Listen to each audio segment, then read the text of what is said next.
Okay guys, ito na. Try na ulit natin. Ayun.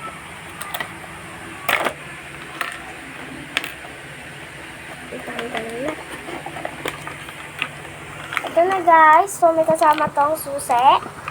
Meron tayong bata. Meron tayong babae na doll.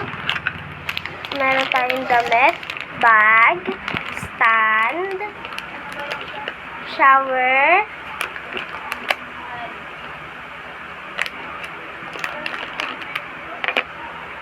salamin, blow dryer, sabon, suklay, and finally, sticker. Ngayon, bubuksan ko na tong dress, stand, and bag. So, meron tayong blue, yellow, violet, last one, pink,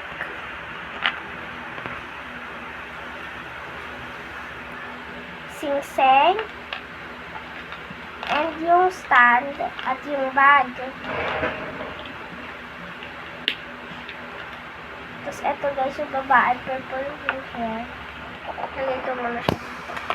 Ngayon, i-designan na natin sila. Unahin ko na tong bata.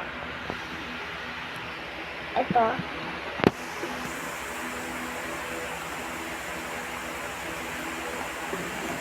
Ito guys, yung pinili ko.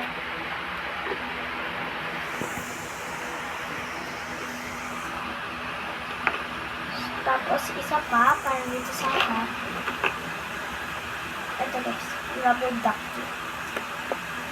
Dito siya sa harap. Ayan siya guys. Then tapos, huwag nito guys sa lamin. Ito na lang guys. Yung next. Ito guys, pipili ko. Flower.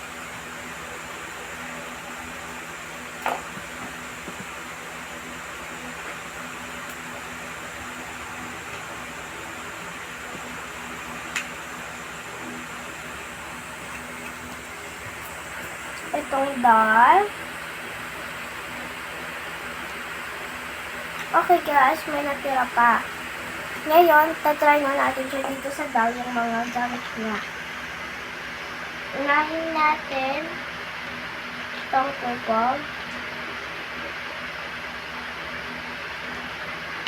Ito siya guys. Tapos, i-bold ko muna sa lalim.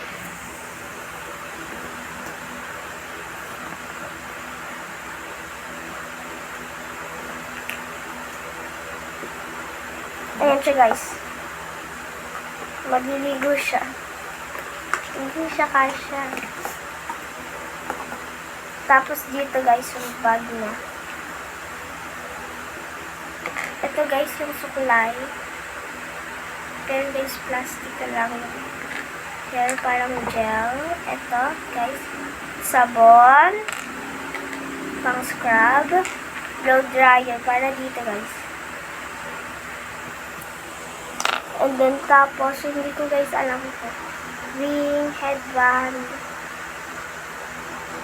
Okay. Headband guys ata ito. Ring. Ito guys, salamin na nakikita mo talaga sa sarili mo. Ayan siya guys. Tapos, meron pa tayong stand.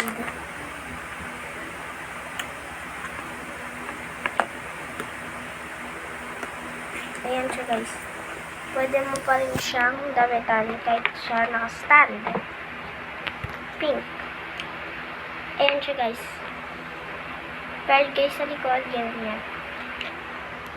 Kaya guys, kapag gusto nyo is display, pwede lang siya nakaganyan, nakalabas gamit niya. Ganun guys. So, bye-bye guys. Like and subscribe to my video. Bye-bye!